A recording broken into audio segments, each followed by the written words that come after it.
Fala pessoal, tudo bem? Começando aqui mais um Bianchi Podcast e eu tô feliz demais porque eu tô recebendo hoje aqui um cara que eu admiro muito, é um grande advogado desportista, trabalha no maior clube do Brasil, que é o André Gaudiano. André, muitíssimo obrigado pela tua presença, tô muito feliz de você estar aqui. Eu aí pela convite, uma convocação, né? Convocação, isso é uma convocação, meu amigo, sem dúvida nenhuma. Obrigado demais. Pessoal, como vocês sabem, eu sempre começo falando o currículo do convidado, porque eu acho que o currículo é a expressão de tudo que a pessoa fez para chegar onde chegou. Então, senta porque vem currículo pesado. André Gaudiano é graduado em Direito pela Faculdade Cândido Mendes, Centro do Rio, desde 1998. Pós-graduado em Direito Desportivo stricto sensu pela PUC de São Paulo. Trabalhou também na Gaudiano Chile, é isso? Gaudiano Chile? É. Gaudiano Chile Advogados, sendo advogado sócio de 2002 a 2010. É advogado especialista em Direito Desportivo e gerente jurídico do Flamengo desde 2010 até o presente momento. Ou seja, uns 15 anos.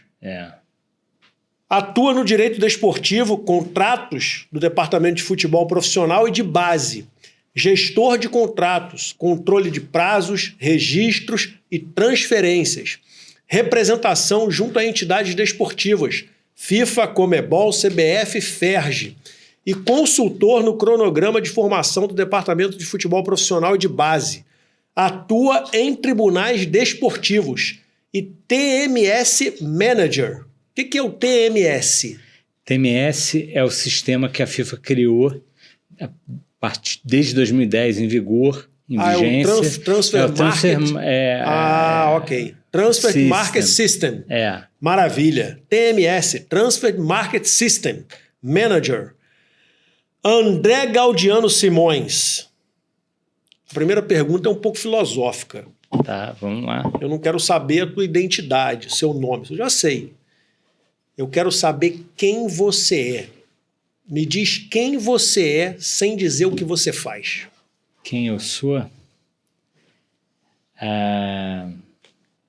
Primeiro de tudo, eu sou pai da Isabela, do Guilherme, da Rafaela, que são as minhas paixões. Eu acho que a família é a base de tudo, né? Assim, sem dúvida. Se nada adianta um currículo, um trabalho, uma vida inteira, se você não tem essa base, né, que é a família. E graças a Deus eu tive muita sorte de ter pais maravilhosos, duas pessoas que eu dedico muito da minha vida e você, né, tem uma hora que você diz para telefonar, né? A Maíra até me ligou no episódio. Infelizmente eu não poderia dar esse telefonema porque são duas pessoas que foram fundamentais na minha formação, que foram as minhas avós, foram assim, meus pais, né, trabalhando e tudo isso, e elas me ensinaram muito, assim, não apenas como ser humano, mas me abriram muito a mente, assim, para a questão de cultura, para a questão de inteligência mesmo, né? Assim, eu sou um cara, se eu amo literatura, né? Tem um livro aqui na mesa, primeira coisa, desperta, né? Já me desperta. Eu devo isso muito a elas e, assim, a minha família é tudo para mim. Assim, eu não seria quem eu sou hoje se não fosse a minha família. Então, assim, se eu tivesse que definir o André em uma palavra, eu acho que seria família. Maravilha. Pô, fiquei até... Amor, te amo. Um beijo. André, como é ser advogado no âmbito desportivo de um clube que se tornou uma potência? Lembrando que você pegou a fase ruim do Flamengo. Você roeu o osso e você agora está colhendo esses frutos aí. O Flamengo, especialmente nos últimos 5 anos, virou o maior clube de futebol do Brasil, disparado, assim. Disparado não, mas é notório, é visível isso, né? E você pegou aquela fase complicada, como é que é? Eu diria até como é que é isso? Assim, eu diria até da América do Sul, né? Sem assim, dúvida, né? sem dúvida. Hoje, o mercado brasileiro engoliu, né? Assim, o mercado argentino, que era um mercado muito forte, tudo isso. Era mais parelho com a gente, né? Eu penso muito, assim, eu olho, é importante, é fundamental você olhar para trás por causa dos erros, por causa dos sofrimentos e das questões difíceis, né, que eu já encarei, já enfrentei, mas eu penso muito no presente, né, mas olho muito para o futuro. Então, assim, eu não sou aquela pessoa quando eu, durante 9 anos, eu era um exército de um homem só. Eu atuava sozinho na parte jurídica de futebol do Flamengo. Depois tive a sorte, em setembro de 2019, vi a Maíra trabalhar comigo. Uhum. Vai aqui meu beijo para ela, né? Nossa, beijo, Maíra. E hoje eu tenho uma equipe, né? Eu tenho 4 pessoas trabalhando comigo diretamente. Já dividiu o que era sozinho para 4, né? Não, porque houve também um crescimento sem dúvida. De investimento na base, vem o futebol feminino. A responsabilidade aumenta muito, exatamente, né? Veio o futebol feminino, que num primeiro momento você tinha, ele era meio que terceirizado com a Marinha, depois ele passou a ser interno, administrado internamente. E eu penso sempre no dia de amanhã. Então, assim, se tem uma coisa que eu detesto, é aquela coisa de reter conhecimento. Até por isso, e a gente se conheceu em sala de aula, né? Sem dúvida, eu sempre fui um cara que busquei transmitir aquilo que eu aprendi e toda a experiência. Eu acho que, assim, eu não seria ninguém se eu não pudesse transferir esse conhecimento. Porque eu não sou eterno, né? Claro. O Flamengo é uma instituição, está indo aí para 130 anos, né? Esse ano completa 130 anos. E um dia eu vou sair, eu vou passar, né? Assim, cada gestão você não sabe se você continua ou não. Assim, se estou lá há 15 anos, acho que fiz algo positivo. Ninguém fica tanto tempo num lugar se não for competente, não tiver feito trabalho de casa, um dever de casa, né? Mas, assim, eu busco montar uma equipe boa, tanto que o caso, por exemplo, da Maíra, ela despontou tanto que foi lá, o Botafogo fez o convite, ela foi para o Botafogo, assim, né? Lógico que eu fiquei triste, né, pelo fato de ter aquela perda da convivência diária. De uma grande profissional. Mas fiquei feliz por ela, porque, assim, é o crescimento e é o que mais me deixa contente, é ver, assim, pessoas que de alguma maneira eu pude ajudar, eu pude auxiliar no crescimento pessoal ou profissional daquela pessoa. E, assim, eu levo isso para o Flamengo, assim, porque desde a pessoa que atua, por exemplo, no registro diretamente, eu busco transmitir algum tipo de conhecimento para ela, para que ela saia ali daquela coisa, daquele mundo, né? Porque tem muitas vezes as pessoas elas ficam no automático, né? Naquele piloto automático. Mas não, olha só, o seu trabalho é importante, é fundamental por isso. E, assim, se houve um erro, esse erro é meu. Se há um acerto, o acerto é da equipe. Sou uma pessoa que hoje que, graças a Deus, tem uma equipe, eu transmito mesmo, eu gosto de transmitir, é lógico que assim, eu tenho a minha responsabilidade, mas eu gosto também de ensinar, de estar junto. Olha só, vem cá, isso aqui eu poderia fazer? Poderia, mas faz porque vai te ajudar no teu crescimento profissional. Né? Lógico, supervisionando, né? Não é uma coisa assim, larguei, solta, né? Solta. Não, de forma alguma. Mas eu acho que cresce, todos crescem, né? O ecossistema ali todo cresce. Então, verdade. Assim, tive pessoas, graças a Deus, que trabalharam comigo e que hoje estão aí brilhando dentro, por exemplo, do direito esportivo. Graças, eu acho que muito também a essa transmissão de conhecimento, entendeu?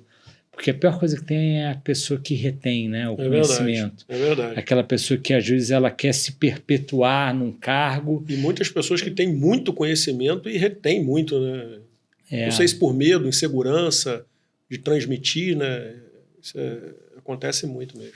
Para mim, a melhor coisa que tem é quando, assim, sei lá, um contrato de um grande atleta, ele é fechado, né, ele é assinado e há uma transferência,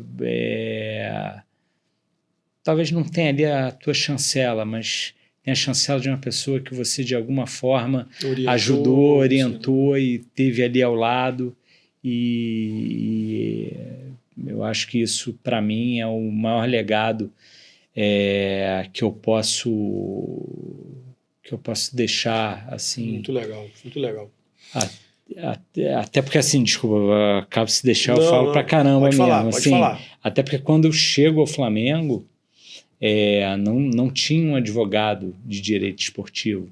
Se hoje eu estou ali, eu devo a uma pessoa, aliás, é mais de uma pessoa, mas assim, a pessoa que deu o start nisso, e poucas pessoas sabem disso, se chama Arthur Antunes Coimbra. Olha, Zico? Sério? Zico, em 2010, ele é convocado, né, e se torna diretor executivo de futebol. Eu lembro disso.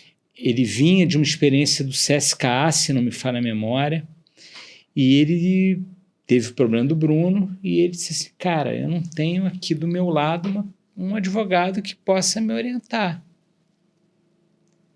E aí, assim, o vice-presidente jurídico à época era uma pessoa que eu conhecia, um grande advogado, as nossas famílias já se conheciam, por acaso, antes eu tinha comentado, olha, estou atuando com direito esportivo, poxa, o que você precisar, conta comigo. E aí uma pessoa em comum lembrou o meu nome, ele, poxa, vou falar com o André e tudo isso. E aí já não foi nenhuma entrevista, já foi quase, já vamos embora. Começa aí, né? E aí eu estava prestando uma consultoria naquele tempo, então houve ali um lapso quase de um mês só para que eu assumisse, né, que eu ingressasse no Flamengo. E quando eu chego, o Zico já não estava mais. Mas aí, assim, eu chego ali, e aí até, assim, a primeira vez que eu chego a Gávea para trabalhar, o time estava viajando e o diretor de futebol, o gerente de futebol, Isaías Chinoco, que eu conheci, tive o prazer de conhecer no Vasco, não no Flamengo. Anos, Vasco, Flamengo, Seleção Brasileira, uma pessoa que eu devo muito, né? Me ensinou muito. Esse foi um grande mestre que eu tenho.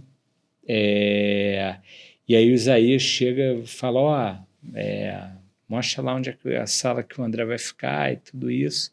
A gente ainda não tinha se conhecido. E aí o Caju, que trabalhou muitos anos, a figura lendária do Flamengo, vira e fala assim, olha, sabe quem foi a última pessoa que sentou nessa cadeira? Aí eu disse, não sei, não estava chegando ali tímido, né? Aí ele fala, Deus. Aí eu assim, pô, até, sabe, na hora, né, aquilo ali, né? Aí ele falou, não, cara, foi o Zico. Caramba. Aí eu, cara, quando eu sentei ali, eu disse, passou um filme na minha cabeça, né? Porque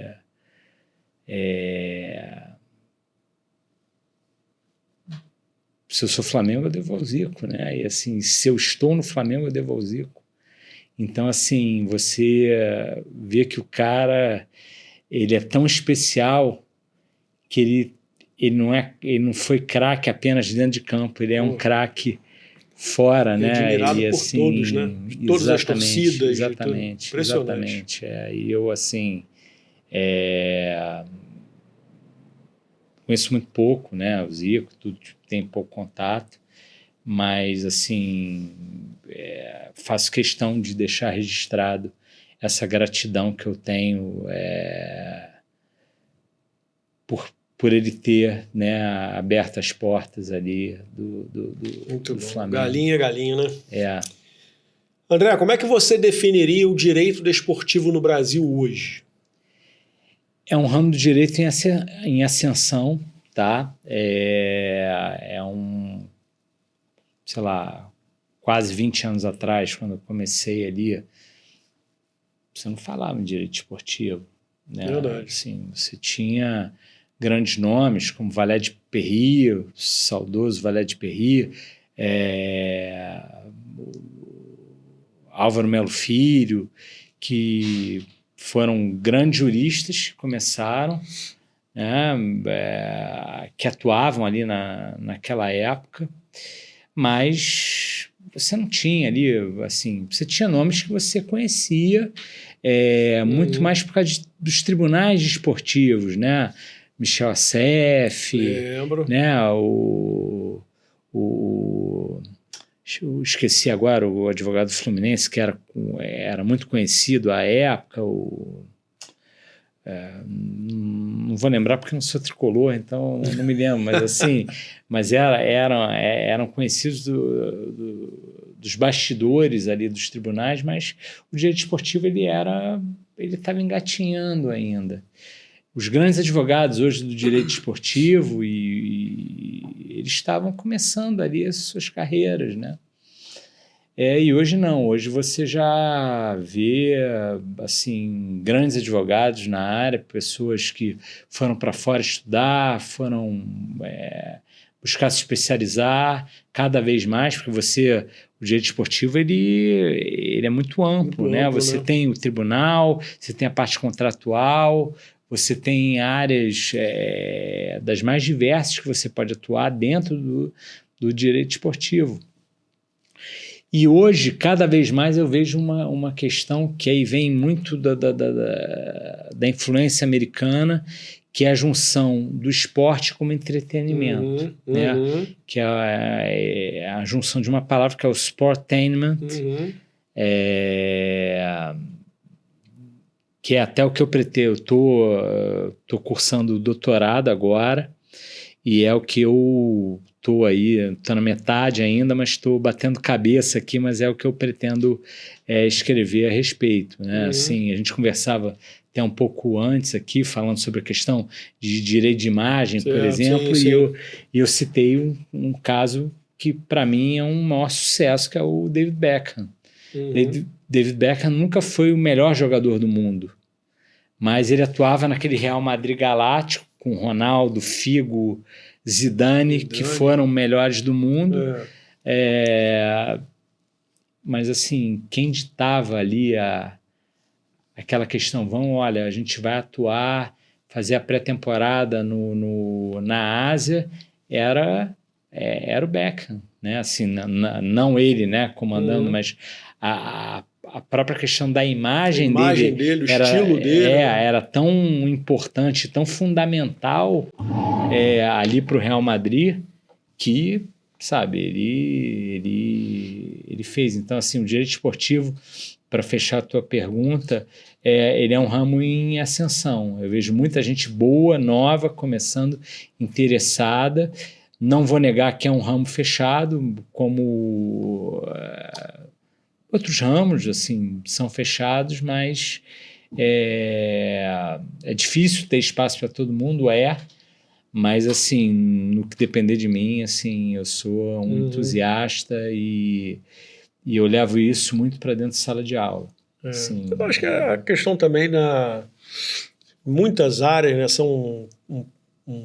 tem um certo grau de fechamento, assim, de dificuldade, né, mas eu acho que quando a pessoa ela estuda, ela se dedica, ela faz aquilo com excelência, sim, sempre vai ter uma oportunidade, né? O cara que é diferente, é fora da curva, claro. Essa pessoa, esse cara ou essa garota, sempre vai ter uma oportunidade ali, né? Então, eu acho que isso aí é muito legal.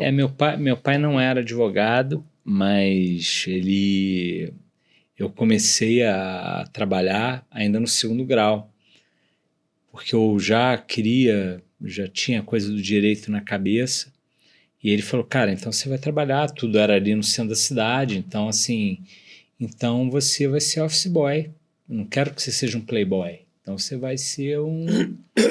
E aí eu trabalhei no segundo grau, parei ali no ano do vestibular, naquele período ali pré-vestibular, para dar uma estudada, mas assim, quando eu fui cursar a faculdade, eu fiz Cândido Mendes do centro, porque era no centro da cidade, e logo no início eu comecei a estagiar, e eu me lembro do meu pai falar, olha, você como estagiário é aquele cara que vai pegar a petição e vai dar entrada lá no protocolo geral, então assim, você não seja vai ser um boy.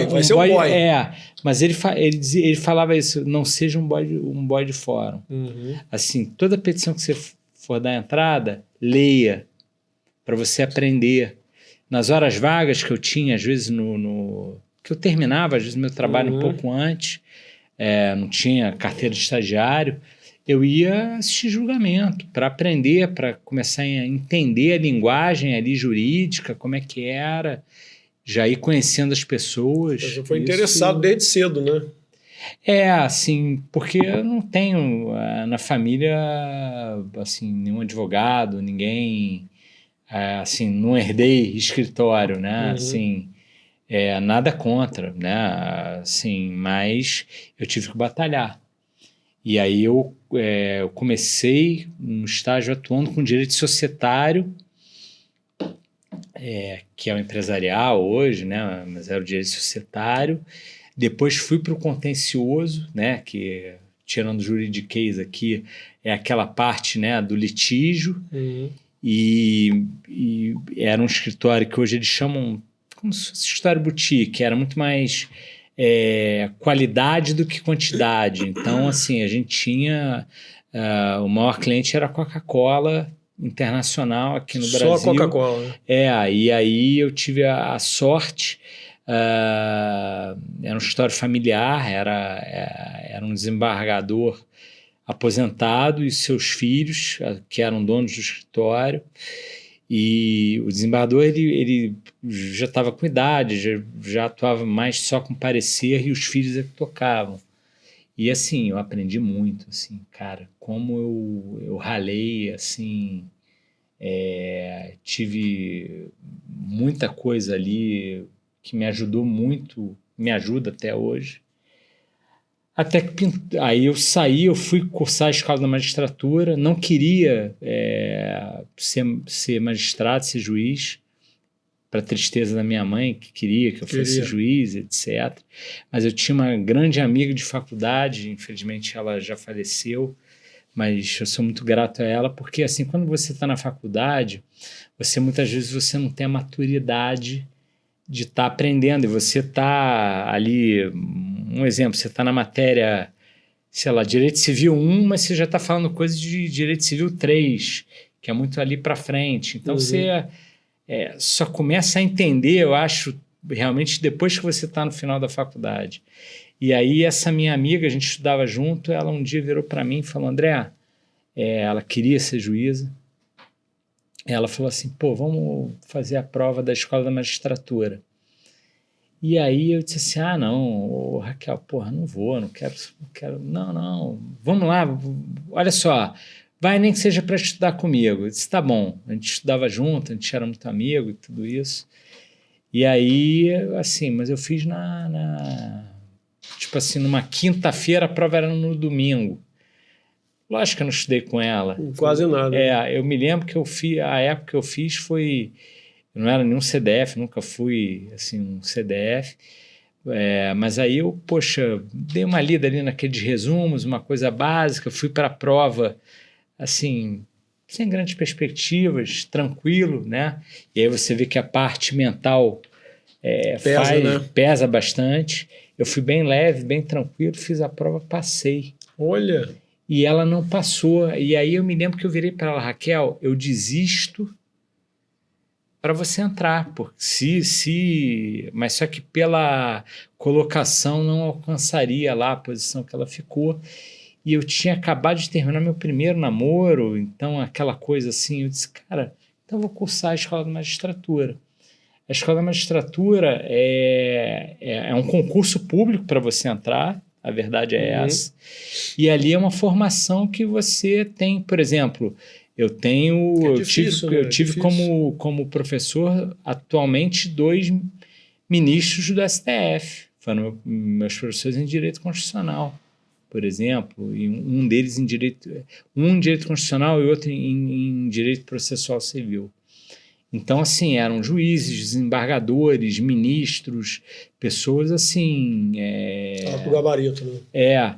E vários dos meus colegas hoje são juízes, promotores, defensores públicos, mas eu não quis. Eu disse, não, vou ser advogado.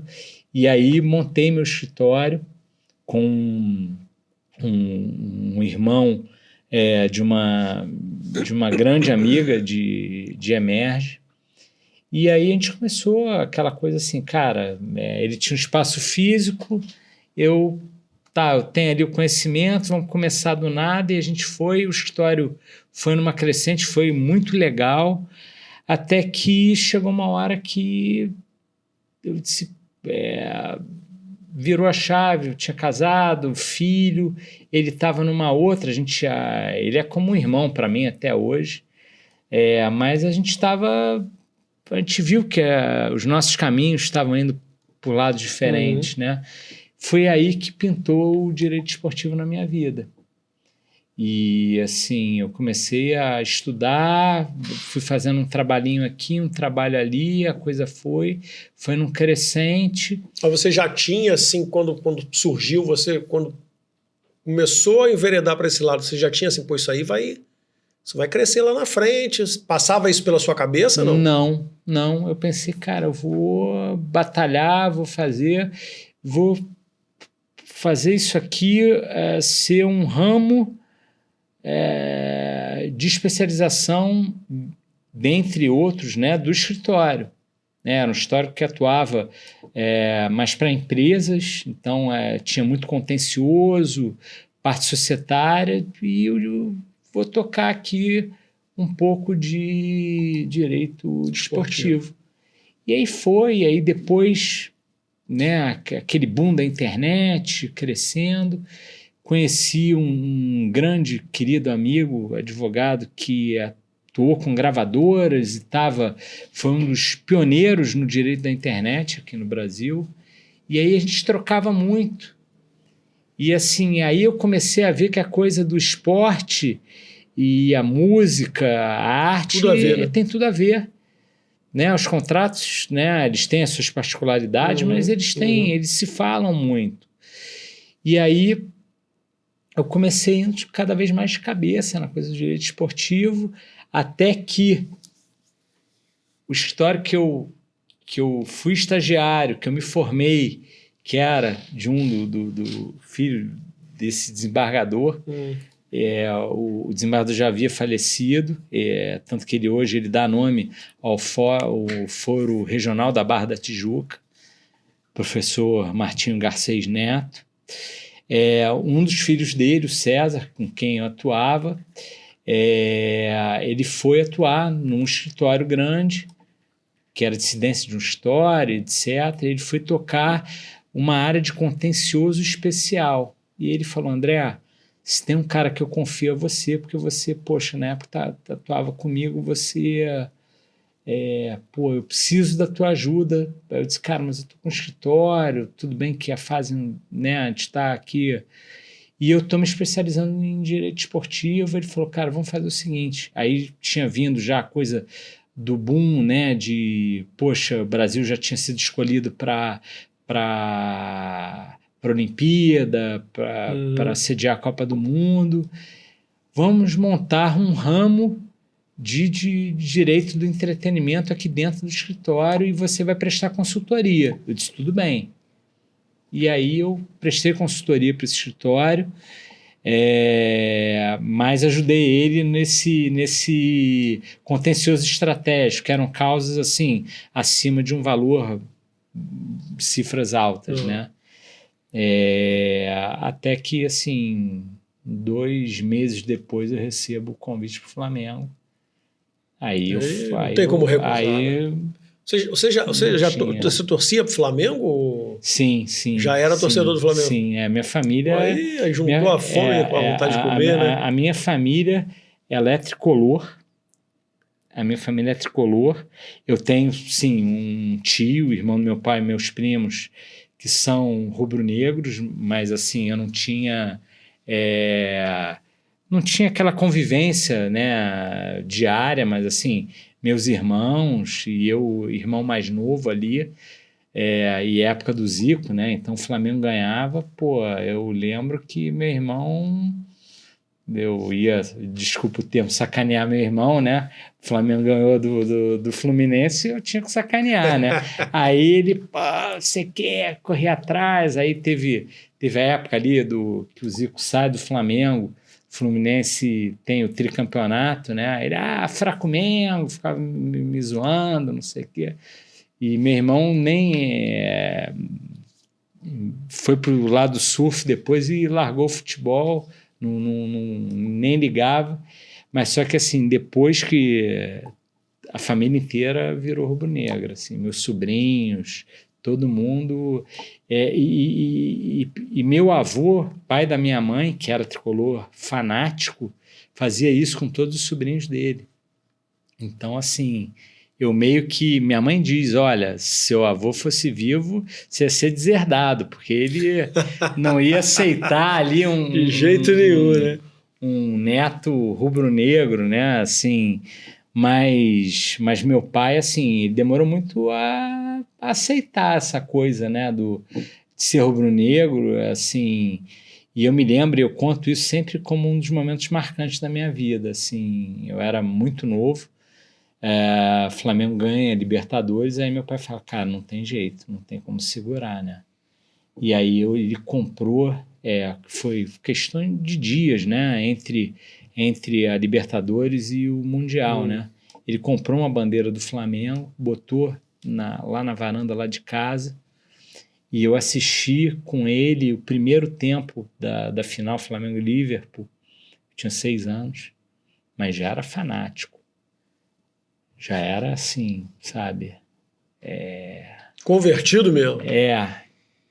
E aí eu assistindo o jogo com ele, Flamengo ganhando 3-0, mas o jogo era meia-noite, o segundo tempo começava 1h da manhã. Eu, muito novo, eu dormi, estava cansado, né, com sono, acordava cedo, né, por causa de colégio, dormi. E aí vem a cena marcante que assim, acordar com um abraço do meu pai falando parabéns, campeão do mundo. Muito legal. Assim, e me levar para a varanda, né? Pô, eu lembro de ver fogos, aquela coisa toda. Foi muito assim, emocionante. Isso mesmo. foi, para mim... Aí não teve jeito, né? Aí não tem jeito. Como é que você vê, primeiro, o que é SAF? Tá. Como você enxerga a SAF? E qual a chance do Flamengo, num determinado momento, se tornar uma SAF? Olha, a SAF, ela deriva primeiro da SAD, que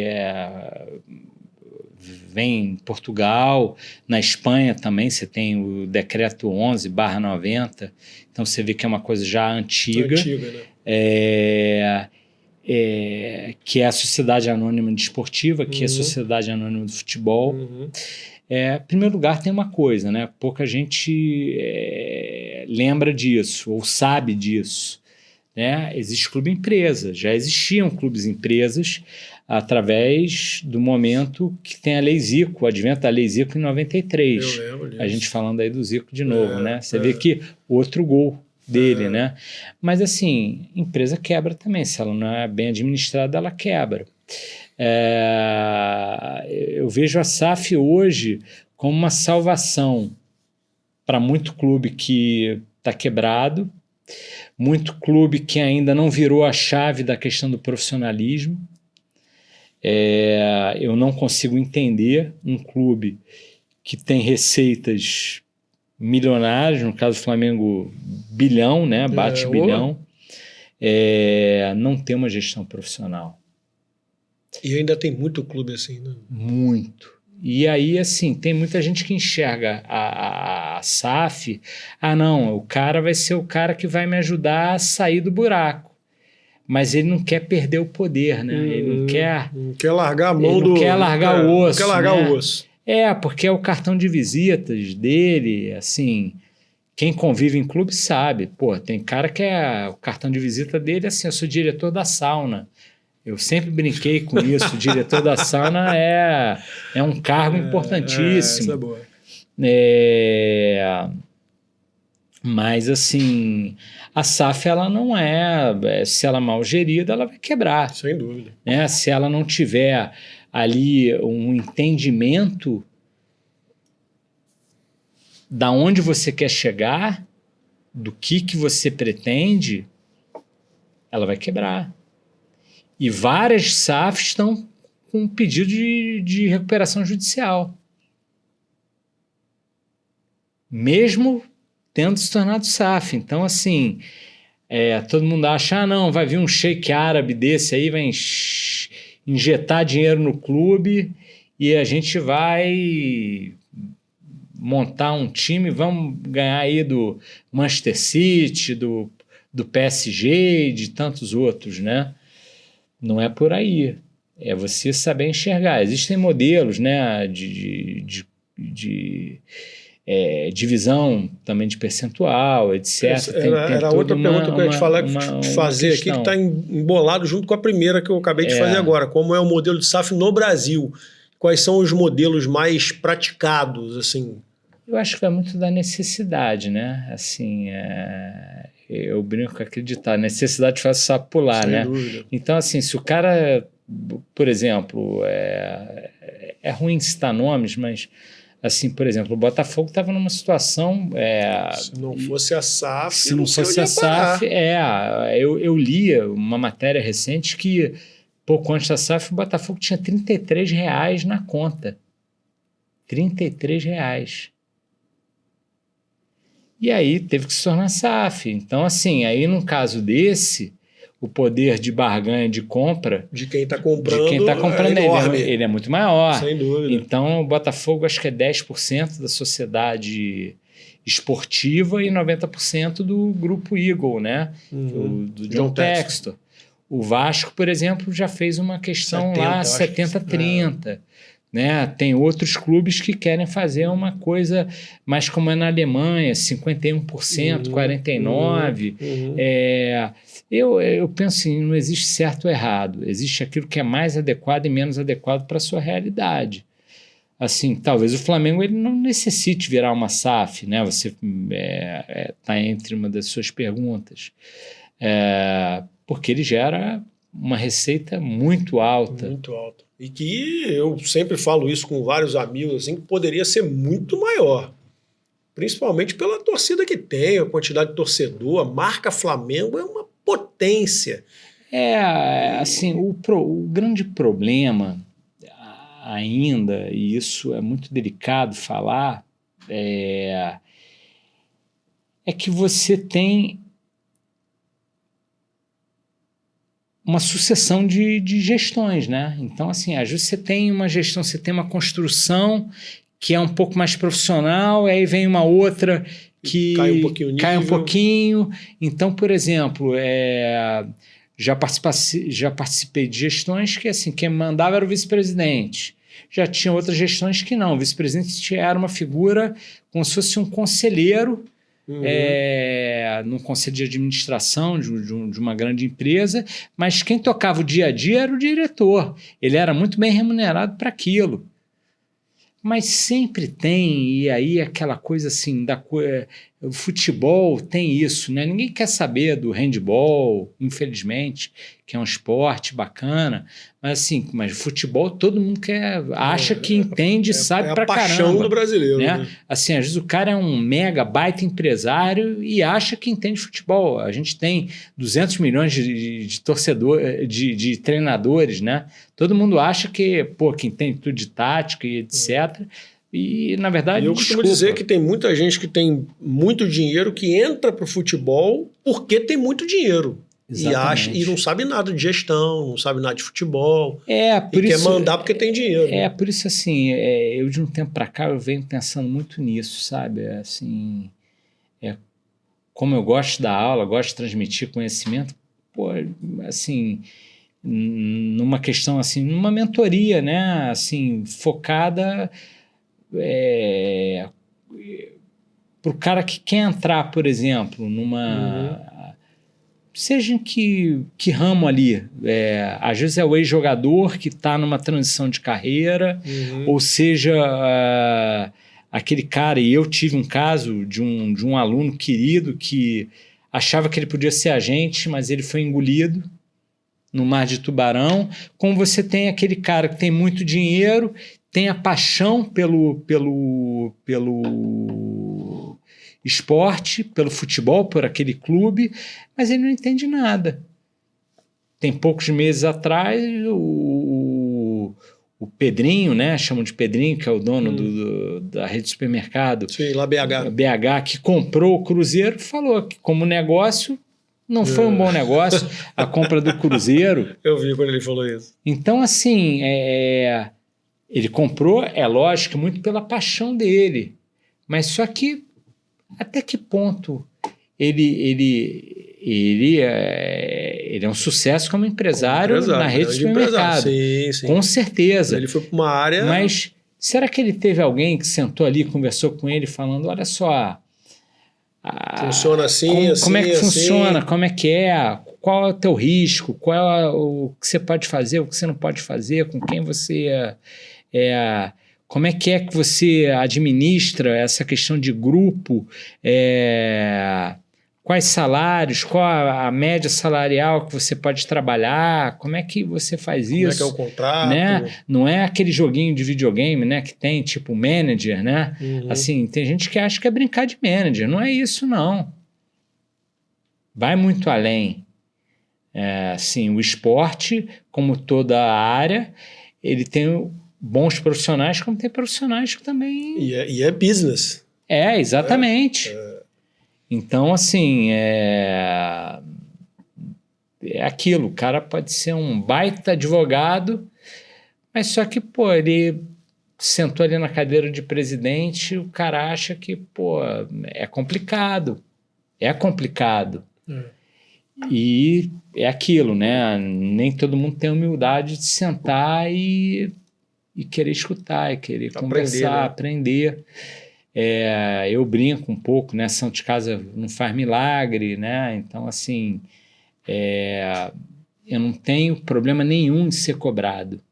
Eu acho que até a cobrança, e o Bernardinho fala muito isso, você só cobra de quem você acredita. Sabe que pode dar mais, né? Você confia. Então, a cobrança, para mim, não é problema. Mas, assim, também... eu acho que é necessário, além da cobrança, você ter também o reconhecimento. Eu não estou dizendo que eu não seja reconhecido ou não. Estou entendendo. Mas, assim, eu vejo muita gente que não é. Assim, há uma inversão ali, assim, existem áreas que são mais são importantes, mas que não são dadas, que não é dada a devida importância como deveria. Uhum. Então, assim, é aquela coisa que eu falei, o grande problema, às vezes, é a questão política, porque a cada 3 anos pode mudar. Verdade. Como é feito o contrato de um atleta, uma vez que envolve também o seu intermediário, o agente, que está negociando com vocês? Quais as partes mais importantes na preservação do clube e do atleta?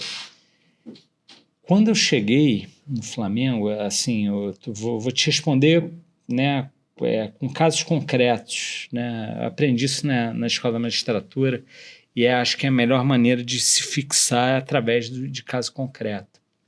Quando eu cheguei, tinha acabado de ter o problema do Bruno, e os contratos, assim, me deram uma tela em branco. Olha, você tem carta branca aí para desenvolver.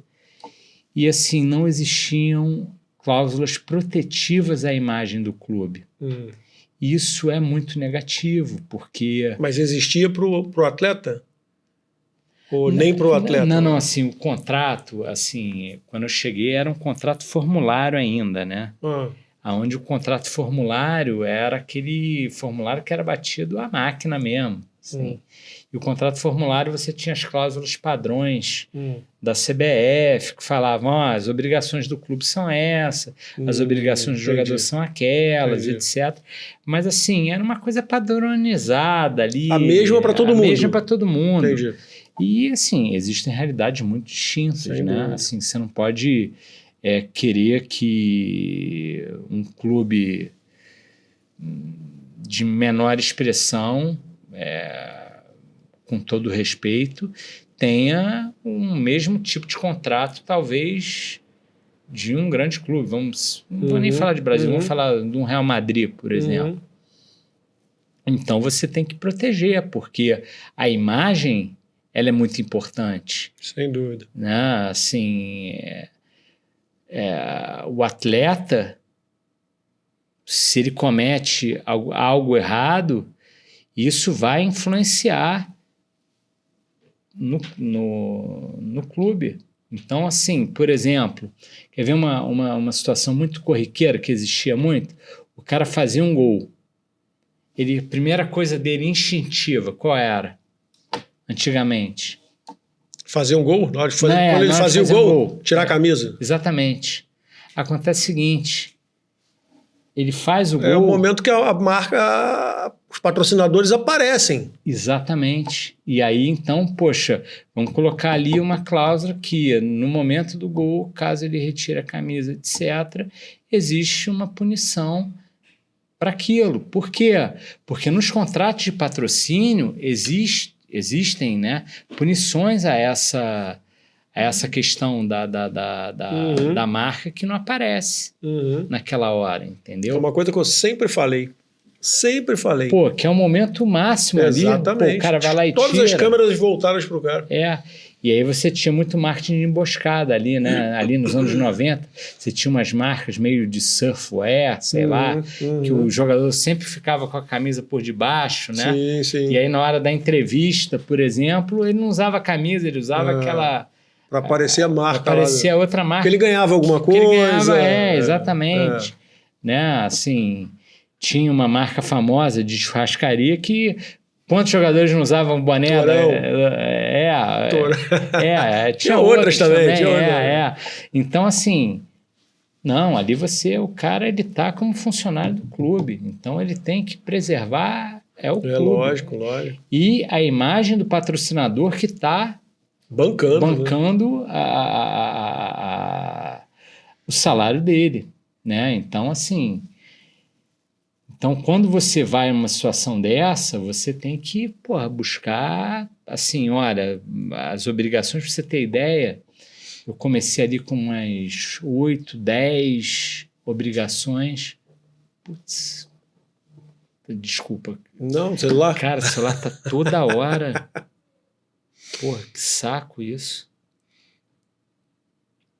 Perdão. Nada, que isso. Eu nem sei quem é, cara. Vou botar até no chão para não me atrapalhar. Perdão. Nada.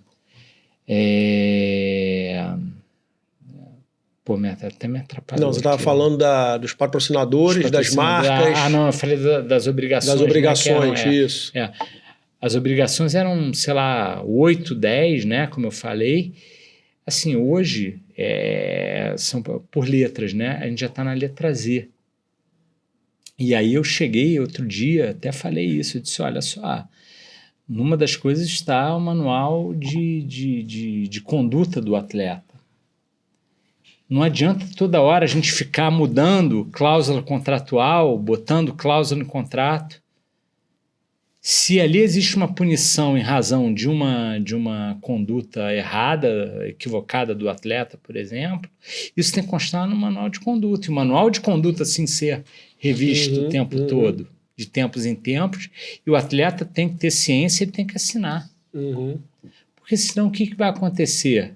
Eu vou ter que montar a linha, belinha, né? Várias alíneas. Várias, assim, eu já completei o abecedário já, assim, já estou na letra Z. Assim, mas é lógico que, assim, existem cláusulas que não adianta. A gente não abre mão, porque é a proteção do clube. Existem algumas cláusulas que são questões negociais, e aí, assim, você tem que ter um pouco mais de jogo de cintura, etc. Isso, às vezes, mais no contrato de imagem do que propriamente no contrato de trabalho, assim. Mas você também entender a realidade e explicar que, olha só, você está no Flamengo, você não está com todo respeito, no clube lá de baixo. Clube lá de baixo. Então aqui, cara, até porque esse mesmo atleta, se ele for para o Real Madrid, o comportamento vai ser outro. Vai ser outro. Então, assim, olha só, aqui não é diferente do Real Madrid, não. É verdade. Já que você está falando de imagem, deixa eu passar um recado aqui muito rapidinho. Galera, vocês sabem que essa questão da imagem, eu trabalho com isso, é muito importante, né? A gente se vestir bem, se comunicar bem, ter um comportamento assertivo, isso pesa muito. E eu tenho um parceiro muito querido, que eu sempre falo aqui para vocês, que é a Di Francesco, Alfaiataria.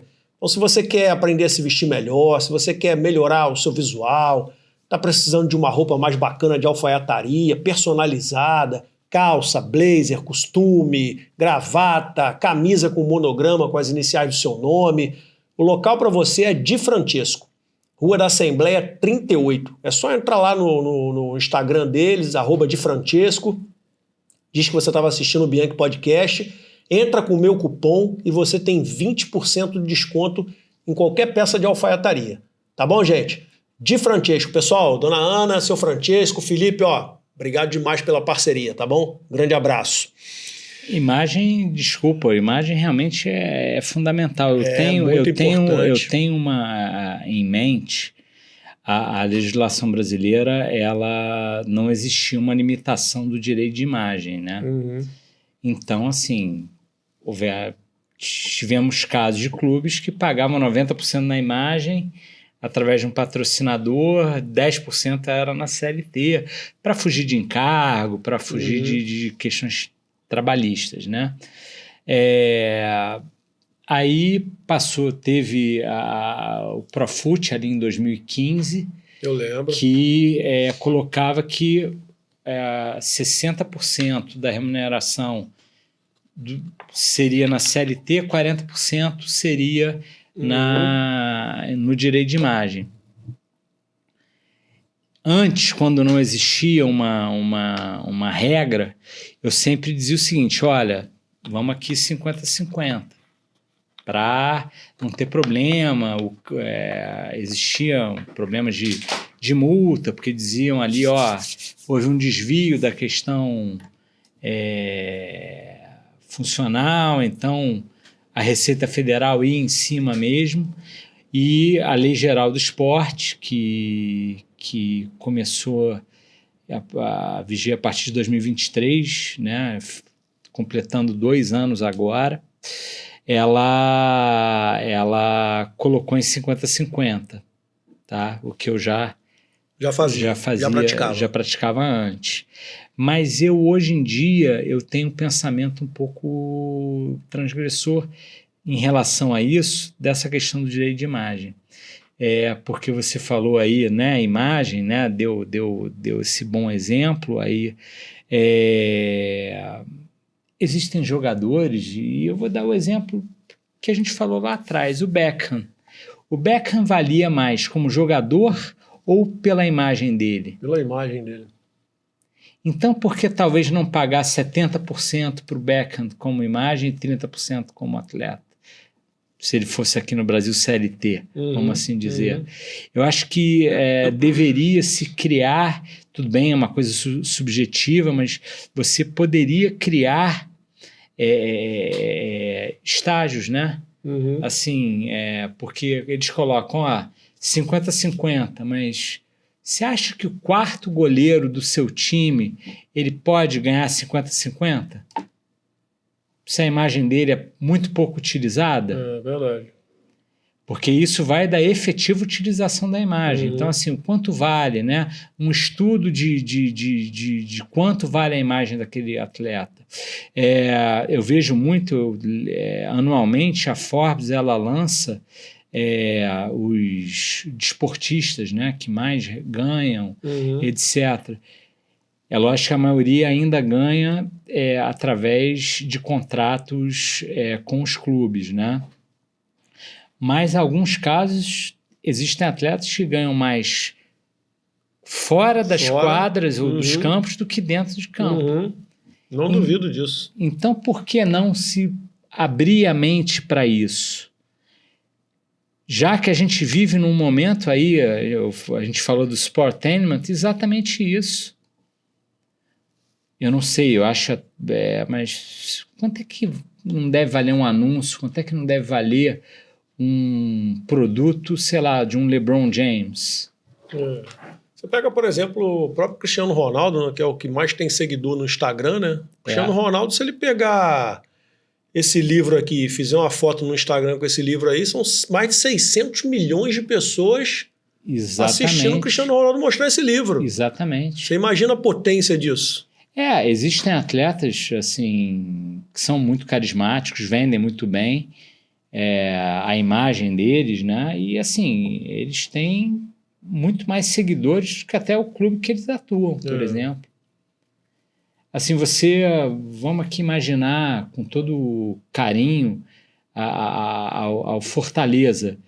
Eu imagino se você entrar hoje nas redes sociais do Fortaleza e na rede social do Davi Luiz, que lá atua, muito provavelmente o Davi Luiz tem muito mais seguidores do que o Fortaleza. Porque atuou em Chelsea, em Arsenal, Benfica, Flamengo. Com todo respeito à Fortaleza, que é um grande clube, mas assim, o Davi Luiz ele tem uma imagem internacional, né? Justamente. Então, assim, por que não? Porque talvez, no caso do Davi Luiz, excepcionalmente o contrato dele, ele não pode receber mais como imagem, porque ele alavanca venda de produtos do clube e outras coisas. Por que não? No caso, a se pensar, né? Aí é a sua área. Aí quem vai ter que queimar a mufa é você. Mas você sabe qual é o problema? E aí a gente falou da Lei Geral do Esporte, eu vou trazer um pouco de juridiquês, desculpa, mas assim, o grande problema é que quem elabora a lei, né, quem vota a lei, o projeto de lei, são deputados e senadores que não tem nada a ver com todo respeito, e não entendem nada. Você ter ideia, a Lei Geral do Esporte, quando ela é elaborada, ela vem elaborada de um projeto de lei de 2016, 2017, se não me falha a memória. Porra, só foi ser votada 7 ou 6 anos depois. E quando ela é votada, ela vai para o presidente da República para ele poder sancionar. O presidente da República veta 40% da lei. Se ele veta 40% da lei, e eu não estou polemizando, entrando em questão política, né? Política, religião, futebol, a gente não discute. Mas assim, cara, se você veta 40% de um trabalho, ou é porque esse trabalho é muito ruim, ou então quem lê o trabalho não entendeu nada. Não é possível. Se você pega uma comissão de juristas, elaboram um projeto de lei que é levado à votação, ele é votado nas duas casas legislativas e o presidente veta 40% daquela lei. Para você ter ideia, Marcelo, a Lei Pelé, que é de 98, que já é uma colcha de retalhos, porque houveram várias mudanças de 98 até a nova lei geral, que não é nem nova, né? A Lei Geral do Esporte, que iria suceder em 2023. Cara, muita coisa mudou no mundo. Ou seja, essa Lei Geral do Esporte foi aprovada, já nasceu velha. Ela já nasceu velha, ela nasceu capenga, e eles foram obrigados a ressuscitar a Lei Pelé, porque eles vetaram tanta coisa que tiveram que ressuscitar a Lei Pelé, porque a Lei Pelé falava sobre determinados assuntos que foram vetados na Lei Geral do Esporte. E o legislador, ele foi atécnico, e aí, desculpa o juridiquês aqui, assim, por exemplo, o caput, né, que é aquela parte central ali do artigo tal, que é a parte principal do artigo, ela foi vetada, mas ele manteve o parágrafo. A lei, ela vai, algum parágrafo, por exemplo, que não foi vetado, ele remete a algum artigo que foi vetado. Então é uma coisa assim... confusa, né? Escalafobética, né? Assim, não existe isso. Ela é a técnica em muitos pontos. Tivemos muitos avanços, sim, porque o mundo, né, ele evolui com uma rapidez, mas ela já é uma lei que ela já está ultrapassada. A própria lei da SAF, você falou, já existem emendas já à lei da SAF, porque eles viram que existem coisas ali que, olha, isso aqui não está tão certo, isso aqui não pegou. Tudo bem, isso é normal, isso acontece, mas assim, não pode você ter uma lei 40% dela vetada. É muita coisa. Muita coisa. Já que a gente está falando disso aí, isso aí é visão. E eu vou falar de um parceiro aqui muito legal. Pessoal da Ótica Visão Máxima, ó, essa parceria aqui já há quase 3 anos, eu sou muito grato mesmo, sabe, do carinho que eu tenho por vocês. Vocês têm um atendimento de excelência, vocês me atendem em tudo que eu fico perturbando vocês e vocês são nota 10. Obrigado demais pela confiança, pela parceria. Ó, se você tá vendo esse podcast aqui, você tá precisando de um óculos, você tá precisando comprar um óculos de sol, fazer um óculos para leitura, Ótica Visão Máxima. É só você passar a segui-los na rede social, Ótica Visão Máxima.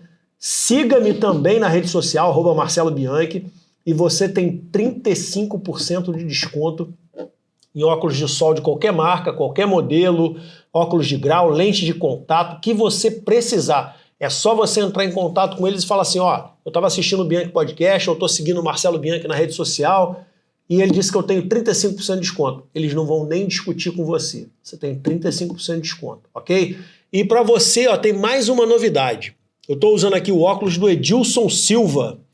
O Edilson Silva hoje é apresentador do Debate Pronto na Bandeirante, na Band Esporte. E esse óculos aqui é dele, ó, do meu amigo e é cliente também, meu cliente também, Edilson Silva. Ó, fantástico esse óculos aqui, maravilhoso. Se você quiser um óculos personalizado com a sua marca, com o seu nome, você tem 25% de desconto. É só entrar em contato com a Ótica Visão Máxima, tá bom? Pessoal, obrigado demais. Cleidson, Fernando, Wallace, tamo junto. Obrigado, hein? A gente estava falando aqui, eu queria uma visão tua agora, assim, um panorama. com relação à gestão do Flamengo, ela mudou muito nos últimos anos. E eu acho que o ponto de virada foi com a entrada do Bandeira de Melo. Eu queria que você falasse rapidamente, assim, como é que você vê a gestão do Flamengo hoje, do Bandeira de Melo para cá? Como é que a tua visão em relação a isso? Assim, ali a entrada do grupo, né, do Bandeira, literalmente tiveram que cortar na carne, né? Assim, acho que se tem um episódio que marca, o Flamengo tinha contratado por um valor, cifras altas, o Wagner Love, que era o principal jogador do time à época, e o Flamengo resolve devolver aquele jogador. Assim, isso é um negócio inimaginável. Devolveu para o CSKA. Disse, não tem condição de pagar. O CSKA tinha interesse também em ter o atleta e devolve. Isso, assim, se você fala isso, é porque a torcida entendeu e ela comprou aquele barulho, né? Assim, a gente está junto. E eu me lembro que indo trabalhar ali no ano de 2012, o Fluminense tinha sido campeão brasileiro e era dia de eleição do Flamengo. E eu fui trabalhar ali no início de dezembro. O Fluminense tinha acabado de sagrar campeão brasileiro. E aí a pergunta da rádio, né, eu estava no carro, estava ouvindo rádio, e era o seguinte, a pergunta era assim: você prefere que o seu clube seja campeão todo ano, mas ele fique devendo, ou se o seu clube sane todas as dívidas, mas ele fique ali pensando zona, no futuro. Ou ali na zona da Libertadores, ou ali... 95% falaram, eu quero que meu clube seja campeão todo ano. Que é a mentalidade do torcedor, mas essa não pode ser a mentalidade do dirigente. E essa gestão eles tiveram, realmente foi um grupo de pessoas assim, muito especial, preparados, e que deram autonomia a pessoas especialistas, né, especializadas ali de cada área, fosse do marketing, fosse de finanças, fosse no jurídico, fosse qualquer área, para que eles conduzissem. Era aquilo que a gente falou, né? Eles eram um conselho de administração, estavam ali questões políticas, fossem necessárias, eles iam estar ali junto ao diretor, questões fossem um pouco mais complicadas, eles estariam ali juntas, mas deram autonomia. Se você é o craque de finanças, você que vai tocar isso. Mas o vice-presidente é dono de banco, não sei o que, não interessa. Ele dá autonomia a quem é o especialista que foi contratado para aquilo. E aquele choque de ordem foi necessário. E o positivo é que a torcida entendeu isso e comprou. É lógico que com o passar do tempo, houve também aquela questão ali da torcida que ela quer começar a ver ídolo, quer começar a ver títulos, né? Aquela coisa assim, clube não é banco, né? Na gestão do Bandeira, eu acho que ganhou Copa do Brasil e acho que ganhou um Carioca, não foi isso? Aquela primeira gestão. Ganha a Copa do Brasil em 2013 e o Campeonato Estadual em 2014. Isso também ajuda muito, né? Porque, assim, você ganhou títulos, né? E uma Copa do Brasil, que é um título expressivo. Exatamente. Né? E aí vai para Libertadores, etc., isso foi fundamental.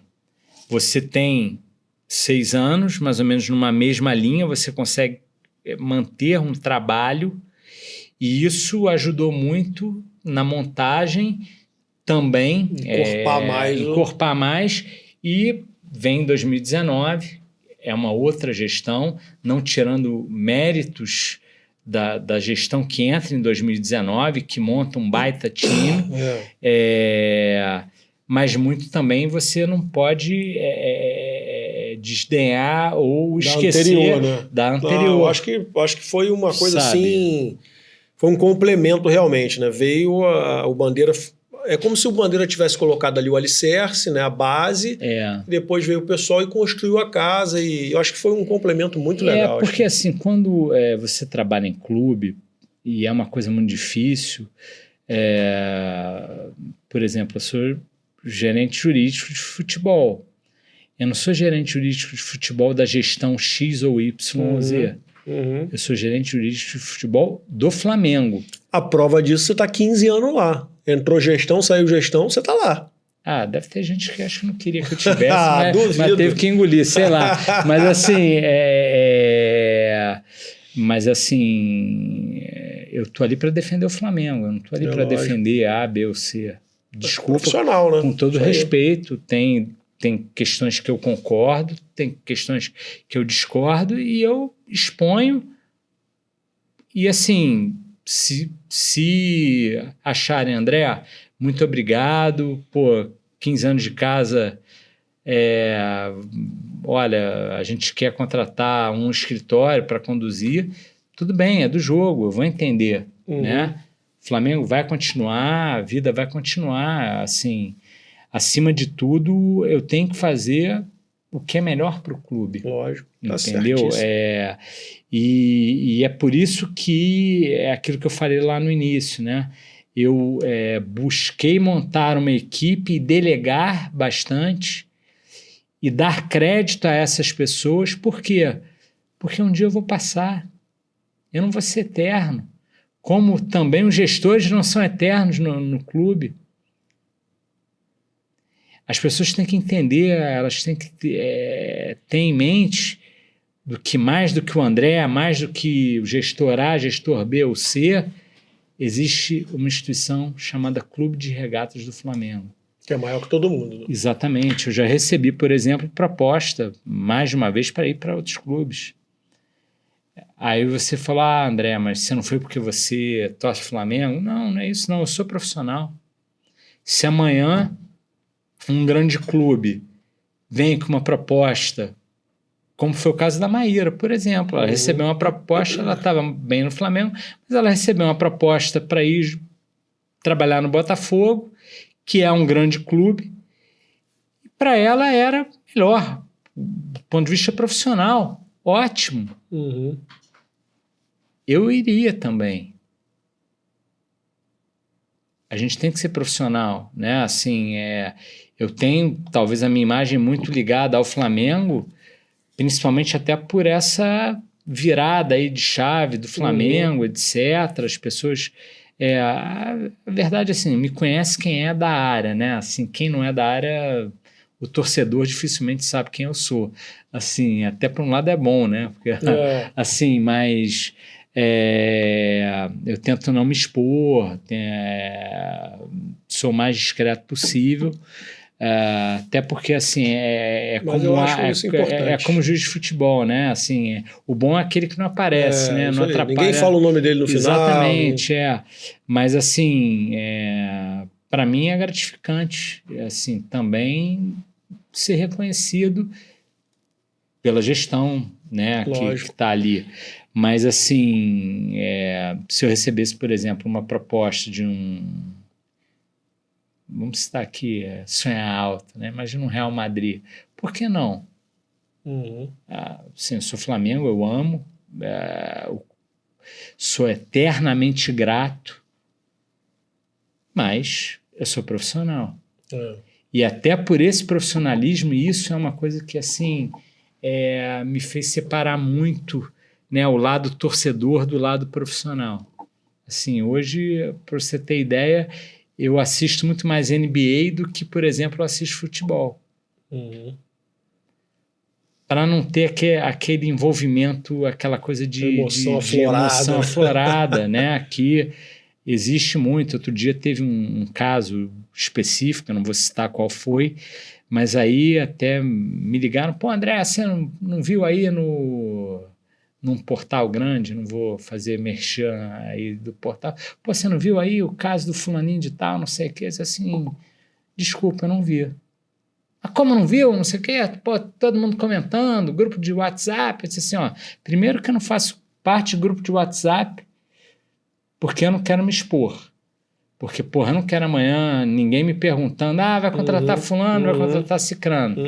Então, certíssimo, eu tenho que me blindar. E eu não fico vendo esses portais, porque, assim, tem muita coisa ali que a gente sabe que é para buscar manchete, buscar sensacionalismo. Então, assim, você tem que fazer a gestão de dentro para fora, não de fora para dentro. Então, assim, eu não posso ser torcedor.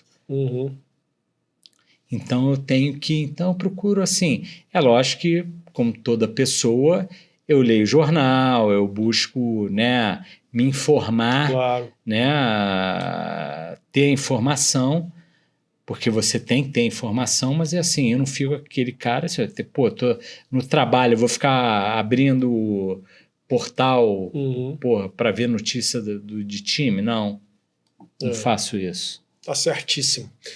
Deixa eu dar um último recado aqui, André, de um parceiro também muito legal, que é o Clube de Negociadores. Alô, Edilson, meu parceiro, olha, se você quiser aprender táticas de negociação, clubedenegociadores.com. Lá você vai aprender comunicação assertiva, inteligência emocional, resolução de problemas, negociação prática, negociação de alta performance, negociação estratégica, táticas de negociação, persuasão e argumentação. Quer saber mais? clubedenegociadores.com e usando o cupom Bianchi20, você tem 20% de desconto nos cursos que eles têm para oferecer na plataforma deles, tá bom? Pessoal, obrigado demais pela parceria também, estou muito feliz, tá bom? André, a gente está caminhando aqui para o final. Rapaz, tem tanta coisa que eu queria saber. É porque eu falo pra caramba, né? E assim, esse papo aqui é o tipo do papo que eu gosto muito, porque eu gosto desses bastidores, eu curto esse tipo de coisa, eu gosto. Eu sou um cara extremamente curioso também, gosto de aprender as coisas. Você falou negociação é uma coisa fundamental.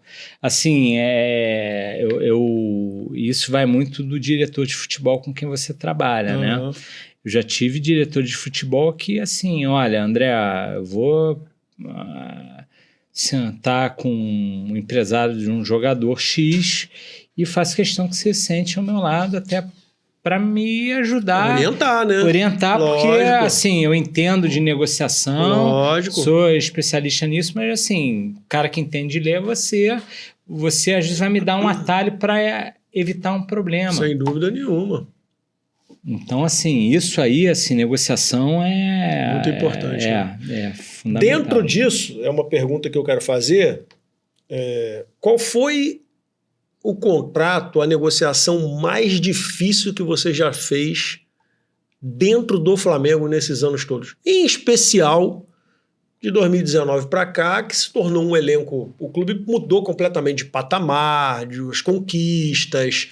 né, a chegada de jogadores mais galácticos também, mas se quiser pegar também anteriormente, qual foi o contrato mais difícil, a negociação mais difícil e aproveitando a mais fácil também, que talvez você tenha pensado assim, poxa, essa aqui vai ser difícil, e de repente foi fácil. Qual?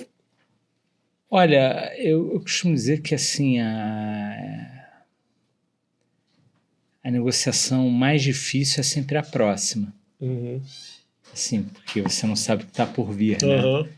Acho que depois que passa você já relaxa, né? Já relaxa. Assim, mas pior do que a contratação é a rescisão. Assim, para mim, por dois aspectos. Pelo lado humano, muitas vezes, porque aquele atleta, principalmente o atleta jovem, né? Assim, quantos sonhos ele né, colocou ali, a família dele, a gente falou muito de família aqui no início, e achar aquela frustração, tipo, porra, não deu certo, né? Eu tô saindo e não é legal. Eu acho que isso é um momento que você tem que ter questão da inteligência emocional, a questão até do protecionismo, porque assim, eu costumo dizer o seguinte, jogador, independente de quem for, e eu, no fundo, só tem duas diferenças, o contra-cheque, né? E a função, porque ambos são funcionários do clube, cada um na sua função. Então, assim, você vê um colega de trabalho, né, saindo ali,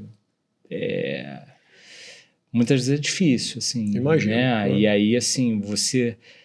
normalmente essa assinatura é comigo, junto à RH e etc. Dependendo da forma como é difícil, triste, né? É triste. E aí, assim, é você buscar falar, olha só, cara, pô, o que você passou aqui, esses anos que você passou aqui no clube, jamais vão ser apagados, vão estar sempre no seu currículo, né? Você às vezes não deu certo aqui, mas, pô, no próximo clube vai dar certo.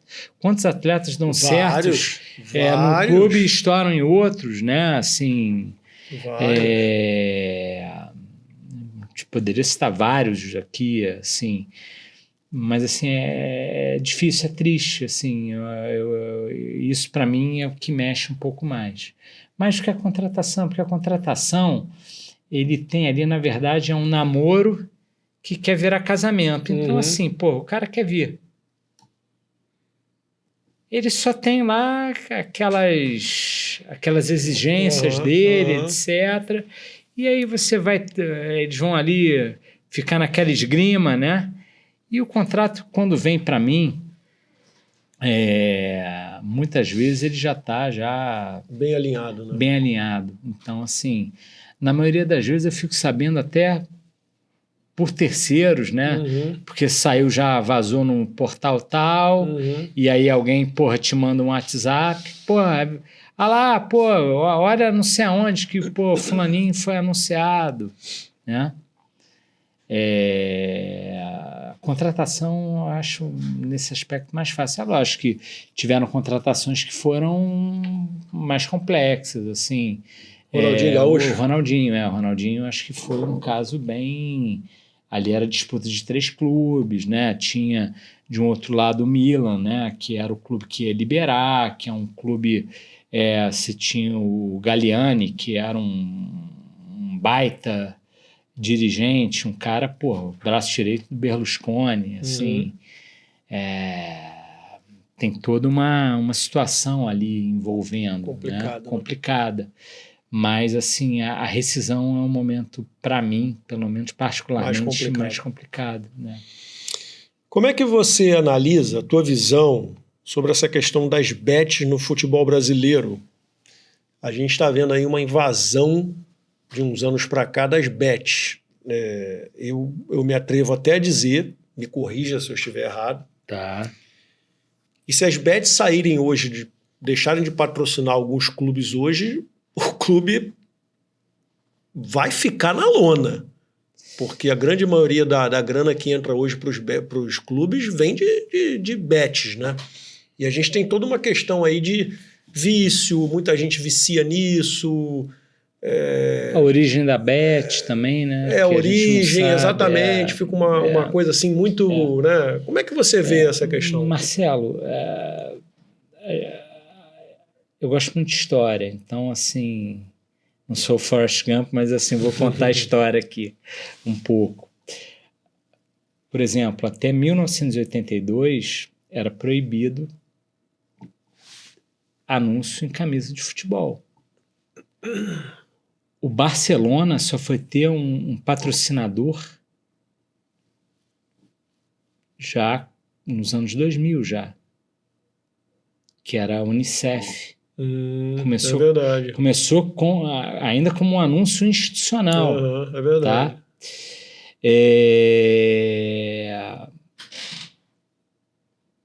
Tá? O patrocínio é uma fonte de receita. Até hoje, eu acho que talvez ainda a grande fonte de receita fixa, vamos assim dizer, seja a transmissão, embora isso esteja mudando, né? Você tem aí toda essa questão de streaming, né? Não tem mais um monopólio, etc. Mas, durante os anos, houveram ondas de patrocínio. Quando, em 87, a CBF não tinha capacidade e a competência para realizar o Campeonato Brasileiro, porque ela disse, olha, estou falida, os clubes se juntam, formam o Clube dos 13 e fazem a Copa União, que foi o verdadeiro Campeonato Brasileiro. Sim. Aquele Campeonato Brasileiro, dos 16 clubes, se não me falha a memória, 13 deles utilizaram o mesmo patrocinador, que era uma marca famosa de refrigerante. Flamengo, Corinthians, se não me falha a memória, o Inter, foram os 3 clubes que não usavam o mesmo patrocinador. E aí tem até um caso que tem um documentário sobre 87, Copa União 1987. Hoje em dia ninguém mais vê DVD, mas deve ter certamente no YouTube.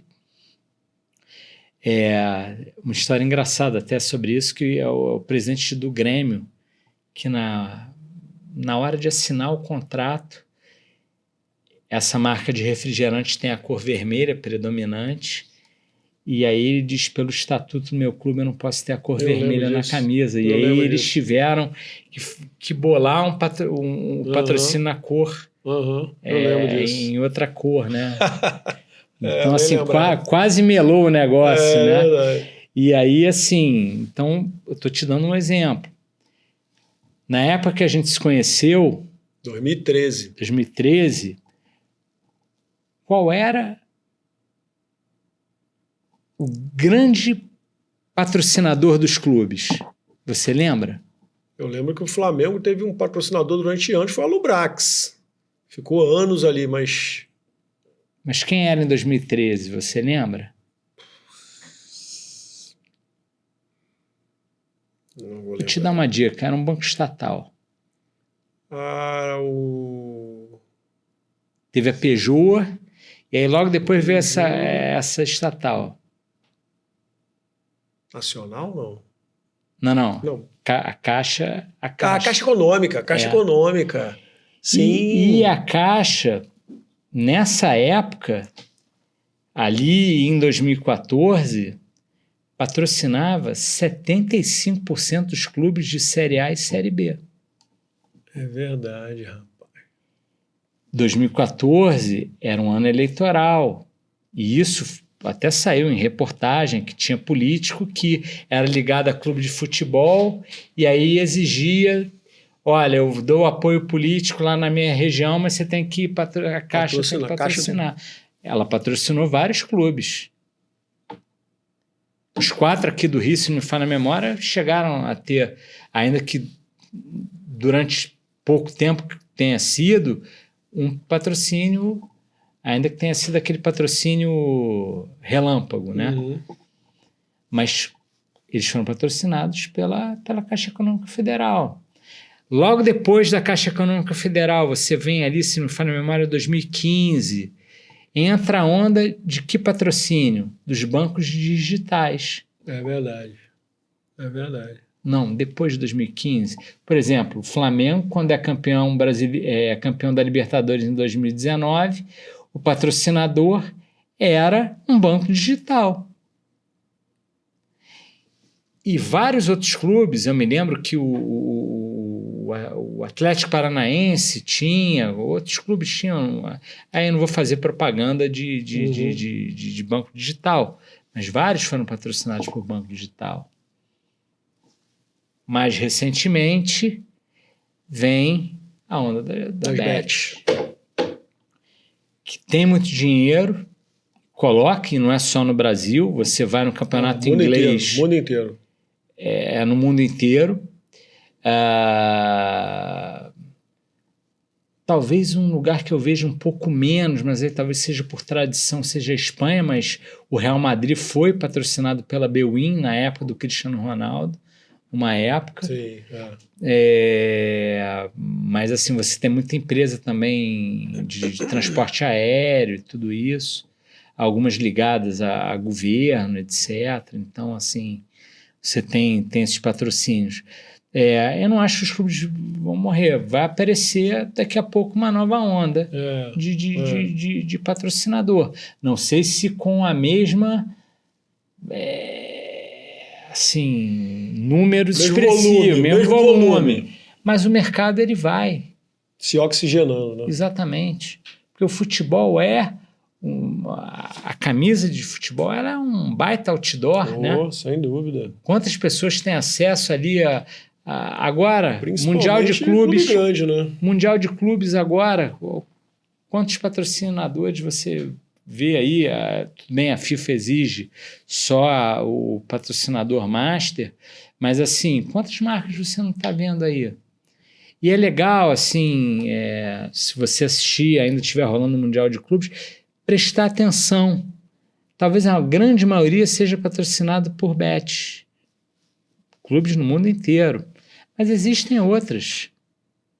Teve uma época, por exemplo, e a gente pulou aqui, que talvez não como patrocinador master, mas como outro patrocínio, você tinha as empresas de telefonia.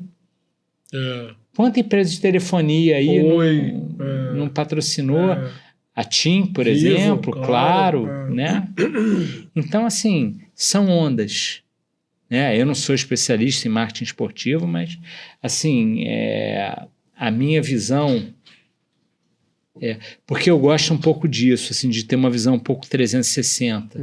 Eu não gosto de me limitar apenas à questão jurídica. Eu fui fazer curso de gestão desportiva, fui fazer curso de marketing desportivo, até curso de scout eu fiz, até para entender. É pertinente a sua área também, né? Exatamente. Então você não precisa se tornar um especialista naquilo, mas ter uma noção de como funciona é importante. Não, assim, porque eu entendo o seguinte, se eu gosto de alguma coisa, se eu vou trabalhar com alguma coisa, você tem que fazer o melhor. Não pode ser aquela coisa meio mais ou menos, não é legal. Excelência, né? Isso entendeu? É lógico que eu erro, como qualquer ser humano, mas assim, só não erra quem não faz. É isso aí. E a questão é você aprender com os equívocos e melhorar, buscar melhorar sempre. Porque contratos, eles são como regulamento de campeonato, são obras inacabadas. Toda hora você vai estar mudando. Toda hora vai vir um problema novo, uma problemática nova. É verdade. André, rapaz, a gente tem 10 minutos. Mas voa, o tempo voa e quando o papo é bom, aqui, né? Eu ficaria aqui sem dúvida nenhuma, falando muito sobre... E você tem uma coisa assim muito para falar que é boa de ouvir, que é esse ar professoral, né? Essa coisa de gosta mesmo de falar, de ensinar, de orientar. Obrigado. Eu sou um pouco assim também, eu gosto também de explicar as coisas. Eu queria que você aproveitasse esse tempinho final aqui agora. Eu vou te fazer uma última pergunta aqui que eu queria que você respondesse o mais rápido possível sobre tendências e futuro do direito desportivo e como a inteligência artificial está ajudando ou tem ajudado nesses processos. Sabe que isso é uma coisa que eu agora tem sido objeto meu de leitura, né? Assim, a inteligência artificial, porque é uma coisa nova, né? Uma coisa que é impressionante, né? E que já chegou chegando, né? Chegou e aí tem muita gente, o pessoal vai perder emprego, porque, assim, para quem é bom, vai continuar, né? Assim, é você buscar trabalhar, usar ela como uma ferramenta e não como a questão principal, né? Como aquela pessoa que vai fazer um trabalho, um trabalho de escola, por exemplo, vai lá, joga no Google antes ou hoje em dia no ChatGPT e prepara. Não é isso. Até porque você não vai aprender. Uhum. Eu vou te perguntar, por exemplo, tem coisas, se você me perguntar hoje de física, química, eu não me lembro. Pô. Porque não me marcou. Eu não busquei me aprofundar. Mas quando você gosta daquilo, quando você curte aquilo ali, por exemplo, eu adoro história, cara, você sabe até hoje. Né? Outro dia eu estava brincando, não sei quem falou, o triunvirato romano. Né? E aí, assim, eu dissertei, parecia meio campo de time de futebol, né? Júlio César, Pompeu e Crasso, sabe? Aquela coisa assim. Pô, são coisas que eu aprendi, quando eu era moleque. Mas, assim, isso a gente não perde. Eu entendo que a inteligência artificial, como a internet, quando apareceu ali no final dos anos 90 e tudo isso, como é que vai ser isso, né? Como é que... É você aprender a usar. É como a rede social. Eu, por exemplo, até 5 anos atrás, eu não tinha rede social. Eu busco ao máximo, eu tento evitar ao máximo. De vez em quando eu até tranco ali a rede social, porque, assim, ela me toma o momento de leitura, ela me rouba um momento de leitura. Porque é muito fácil, né? Você pega o telefone ali, assim, mas... O que era o mundo antes do smartphone? Se eu pergunto para os meus filhos, você imagina como era o mundo antes do smartphone? Existia vida antes do smartphone? Existia. Assim, hoje... Metade da minha vida foi sem celular, pô. Eu vivia, foi uma maravilha. A gente é de uma geração que a gente passa do analógico para o digital, né? Geração X, né? A gente já escreveu carta, né? Já datilografou, já teve ali no computador, né? A gente vamos chamar a gente de dinossauro, né? Mas é mesmo, né?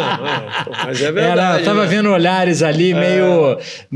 Ele não sabe muito bem o que é isso, não. Mas só que é o seguinte, cara, eu adorava jogar botão.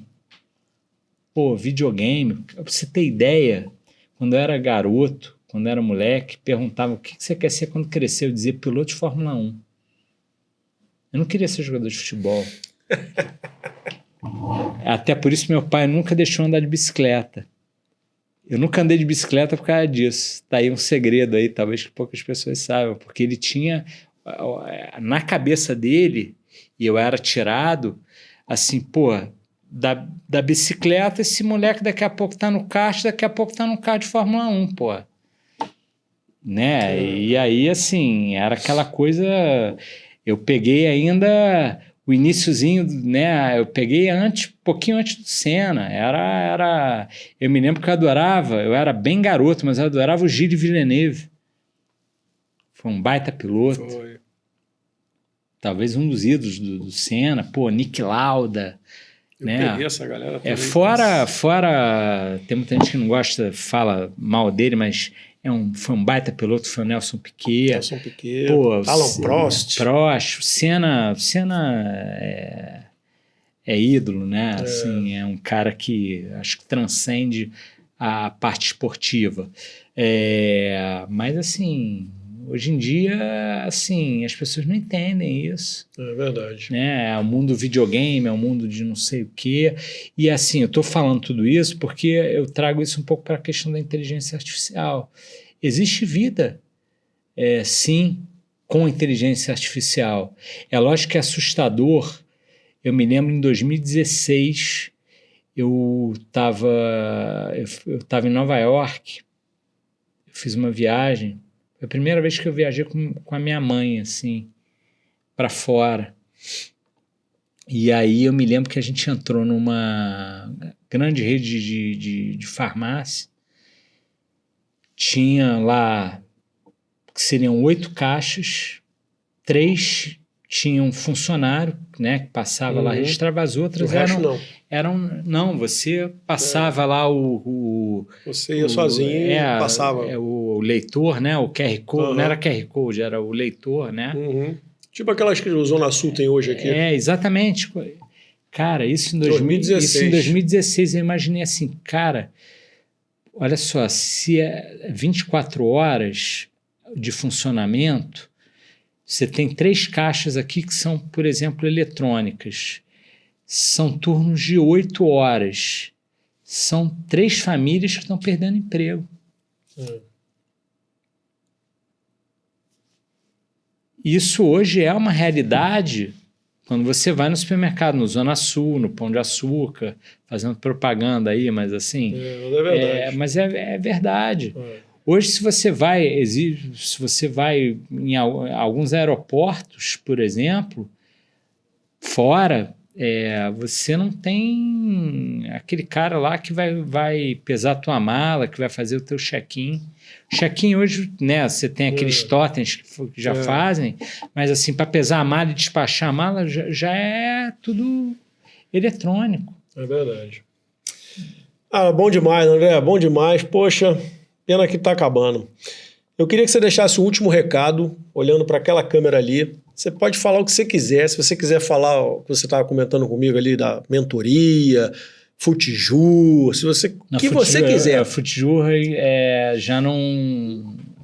Fala o que você quiser. A câmera é sua. Deixa o seu recado Futiju, aí. eu sou muito grato, né? Como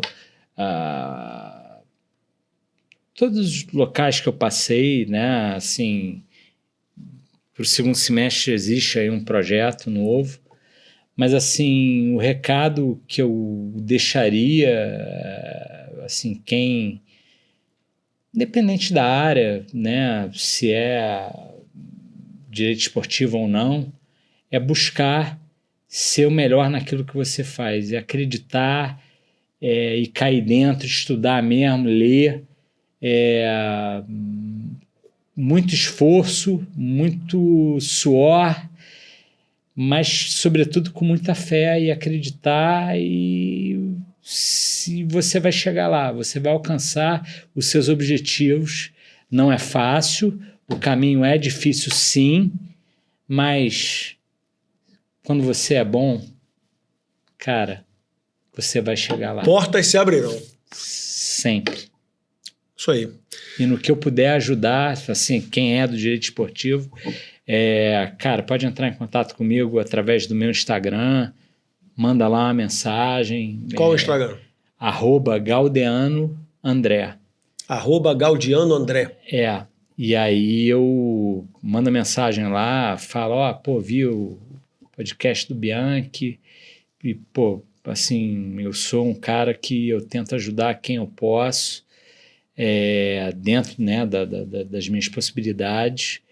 Mas, assim, se eu puder ajudar, eu vou ajudar. E, assim, eu fico muito feliz, assim, de ver, por exemplo, ex-alunos que, estão aí no mercado, estão brilhando, estão em grandes histórias de advocacia, estão em clubes, ou estão trabalhando com agentes, ou estão trabalhando, às vezes, com um jogador específico. É muito legal isso. É muito bacana. Legal.